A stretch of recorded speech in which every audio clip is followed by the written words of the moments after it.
Hello मेरे प्यारे दोस्तों, कैसे हैं आप सभी लोग। उम्मीद है आप सभी लोग बहुत ही अच्छे होंगे, स्वस्थ होंगे, कुशल होंगे। कहानी के लिए मेरे चैनल को सब्सक्राइब कीजिए, कहानी को लाइक और शेयर ज़रूर कीजिएगा। और कहानी कैसी लगी प्लीज़ कमेंट बॉक्स में ज़रूर बताइएगा। कहानी को लेकर कोई भी राय या सुझाव हो वो भी कमेंट बॉक्स में ज़रूर दीजिएगा। तो शुरू करते हैं आज की अपनी कहानी। दिसंबर का अंतिम सप्ताह था। कोहरे से भरा हुआ मौसम। जब मैं अपने इंटरव्यू के लिए घर से दिल्ली के लिए निकला था, इतनी ठंड और कोहरे के बीच तुम्हारा दिल्ली जाना ठीक रहेगा क्या? बाबू भैया ने अपनी असहमति जताते हुए कहा। मगर मेरे पास कोई ऑप्शन भी तो नहीं है, मैंने चिढ़कर कहा। बाबू भैया चुप हो गए। उन्होंने दबे स्वर में कहा, प्रशांत, इस समय कहीं जाना ठीक नहीं होगा। चारों तरफ कोहरा होगा, कई ट्रेन कैंसिल हो रही हैं। मगर अभी 3 दिन है ना भैया, 3 दिन बाद इंटरव्यू है। आई होप कि मेरा इंटरव्यू अच्छा जाएगा और मेरा सिलेक्शन हो जाएगा। मैं बहुत ही ज़्यादा फ्रस्ट्रेशन में था। लगभग 3 साल पहले मैंने MBA कर लिया था, मगर कहीं भी नौकरी नहीं लग रही थी। बीच में कोरोना के 2 साल वैसे ही बेकार चले गए थे। बड़ी मुश्किल से अब यह मौका आया है, तो मैं यह मौका नहीं गंवा सकता किसी भी हाल में। वैसे तो घर में कोई कुछ नहीं कहता, लेकिन एक तरह का तनाव पसरा ही रहता था। बड़े भैया MSc करने के बाद बड़े ही आराम से नेट की परीक्षा पास कर कॉलेज की नौकरी कर रहे थे। दूसरी तरफ मैं पढ़ने में तेज़ था, तो मेरे पिता ने मेरे पीछे काफ़ी रुपए खर्च कर मुझे अच्छे कॉलेज से मैनेजमेंट करवाया था। मगर उनका नतीजा शून्य ही रहा। कैंपस के समय जब मैं सेलेक्ट हो गया था, उसके बाद वह कंपनी ही घाटे में चली गई थी। नौकरी से पहले ही शॉर्ट लिस्टेड कर मुझे हटा दिया गया। दूसरी बार मैंने अपना इंटरव्यू के चक्कर में जब मैं ऑटो से जा रहा था, उसे किसी ने धक्का दे दिया और मैं सड़क पर ही गिर गया था। वह कोई भलमानस था जिसने मुझे उठाकर अस्पताल पहुंचाया और मेरा इलाज भी कराया। फिर फ़ोन नंबर लेकर घर कॉल किया और घर से सभी को बुलवाया भी था। कितनी ज़िल्लतें मैंने झेला है, कह नहीं सकता। इस नौकरी के पीछे और नौकरी है कि मेरे पास आती ही नहीं। एक शर्मीली दुल्हन की तरह धूल छिटक जाती है मुझसे। मैं निकलता हूँ भैया।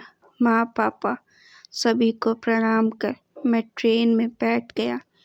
किसी को मन नहीं था कि मैं इंटरव्यू के लिए जाऊं, मगर मेरी जिद थी। मैं घर से निकल गया।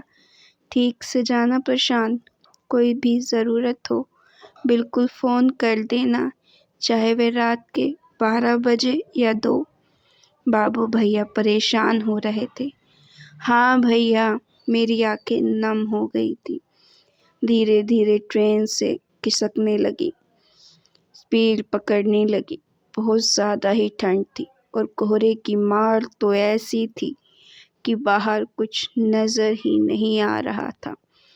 धीरे धीरे शाम हो गई और भागते हुए पेड़ पौधे भूत प्रेत की तरह नज़र आने लगे थे। मैं खिड़की के पास बैठा हुआ बाहर देखता जा रहा था। अचानक ही एक तेज़ आवाज़ के साथ ट्रेन रुक गई और लोगों की चीख पुकार मचने लगी। किसी अनजानी आशंका से मैं घबरा उठा। ट्रेन आगे नहीं जाएगी। लोगों की भीड़ में अफरा तफरी मच गई थी। तभी ट्रेन में रेलवे की तरफ से एक अनाउंसमेंट जारी किया गया। प्रशासन कई ट्रेनों के रूट डाइवर्ट कर दिए हैं और कई ट्रेनों को कैंसिल कर दिया गया है। यह ट्रेन अब आगे नहीं जाएगी। क्योंकि आगे बहुत ही गहरा कोहरा है। इस कोहरे में एक्सीडेंट होने के चांसेस बहुत ज़्यादा हैं। भला ऐसा भी होता है, आधे रास्ते में ही अटका कर रख दिया गया है। लोगों का गुस्सा बढ़ रहा था, मगर इससे किसी को कोई फर्क नहीं पड़ता। इंटरव्यू के लिए जा रहे हो बाबू? किसी ने मुझे सुझाया। यहाँ से बस पकड़ लो, रात भर की जर्नी है। बस बनारस पहुँचा देगी और फिर बनारस से कल सुबह बस पकड़ कर चले जाना या फिर कोई लोकल ट्रेन। मरता क्या ना करता। मैं ट्रेन से उतरकर बस स्टैंड की तरफ चल पड़ा। ठंड से ठिठुरते हुए बुरा हाल था। दिसंबर का आखिरी सप्ताह, सर्द रात, कोहरे की चादर में लपेटा हुआ पूरा समा था। पेड़ पौधों से लेकर जमीन तक पसरी हुई बर्फ की सफेद चादर बहुत ही डरावना सा लग रहा था। उस पर साए साए करते हुए काट डालने को तैयार ठंडी सर्द हवाएं। रात के लगभग 9 बज रहे थे। बस स्टैंड पर सन्नाटा पसरा हुआ था। इतनी ठंड में भला ट्रैवल भी कौन करेगा। मैं ठंड से कांपते हुए टिकट खरीदकर बस में बैठ गया। हवा में घुले हुए कोहरे के कण सुइयों की तरह चुभ रहे थे। मैं थरथरा रहा था। हाथ पांव बुरी तरह से कांप रहे थे। कहीं से कुछ चाय का जुगाड़ हो जाता तो कितना अच्छा होता। मैं कंबल लेकर भी नहीं चला था, क्योंकि ट्रेन में तो अटैचमेंट मिलते ही हैं। अब पछतावा हो रहा था। तभी बस में 3-4 महिलाएं चली। उन्होंने शॉल और मफलर से अपना पूरे चेहरा ढक रखा था। चेहरा नजर नहीं आ रहा था। वह चारों मेरे अगल बगल आकर बैठ गई। कितनी ठंड है और तुझे ठंड नहीं लग रही है? लग रही है, मगर क्या करूं? मेरी ट्रेन कैंसिल हो गई ना, तो बस से जाना पड़ रहा है। मैं कांपते हुए बोला। एक महिला ने अपना थर्मस खोला और मिट्टी के सकोरों में चाय निकाल कर आपस में पीने लगी।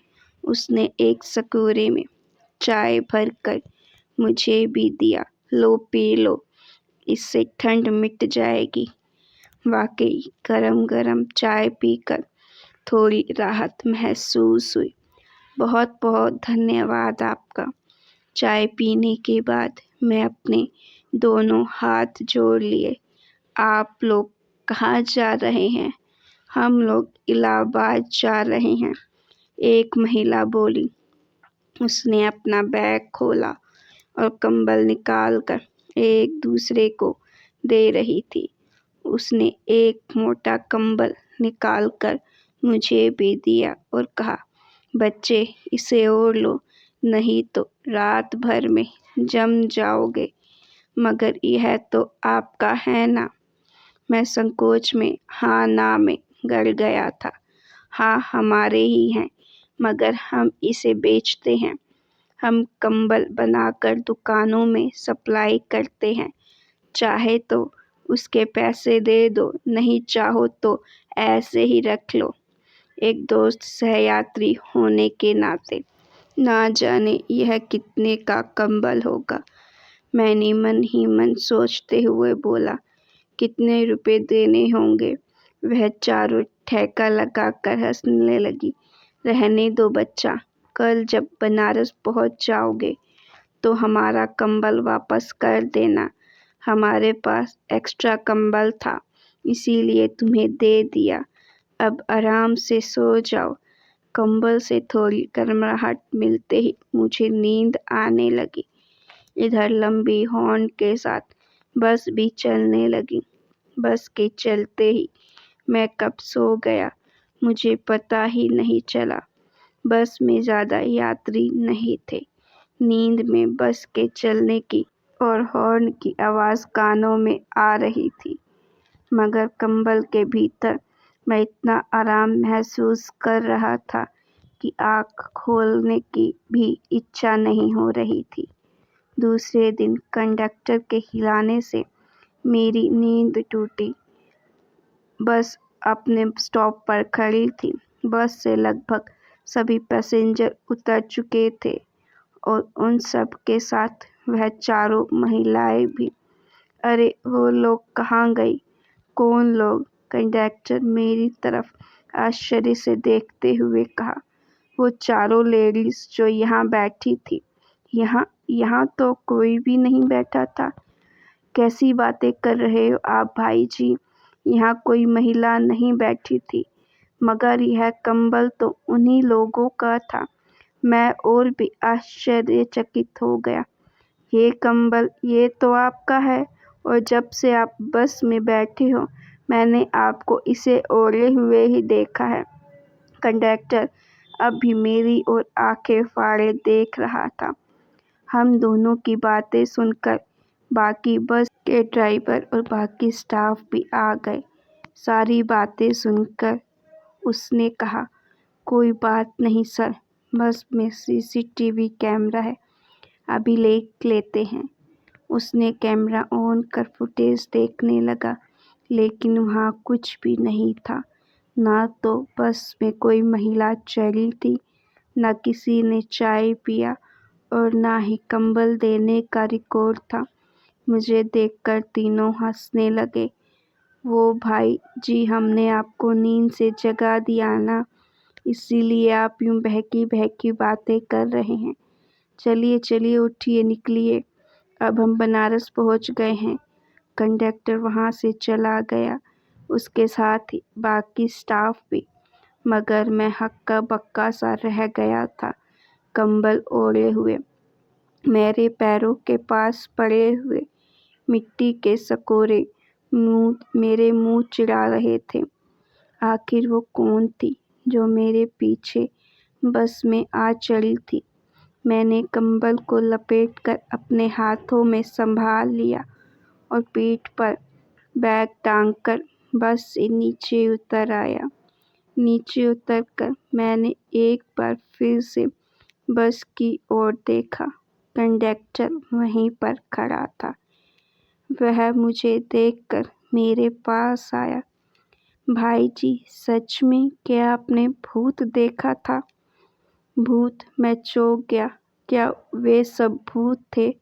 हाँ भाई जी, हम आपको डराना नहीं चाहते, लेकिन रंगनोआ स्टेशन पर अक्सर ही कुछ आत्माएं दिखती हैं लोगों को, खासकर बस स्टॉप पर, लेकिन वो किसी का बुरा नहीं करती हैं साहब।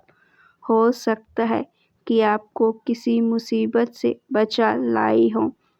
वह कहता जा रहा था और मैं शून्य में पहुंच गया था। अगर मुझे कंबल नहीं मिला होता तो शायद आज मैं भी ठंडे कोहरे में बदल गया होता। कल रात की ठंड और कंबल की गर्माहट दोनों को मैं महसूस कर रहा था। भाई जी, आप दिल्ली के लिए बस ही कर लो। कहाँ इस ठंड में भटकते रहोगे? हाँ, आप बिल्कुल सही कह रहे हो। एक नई उम्मीद लेकर मैं वहाँ से टिकट काउंटर की तरफ बढ़ गया।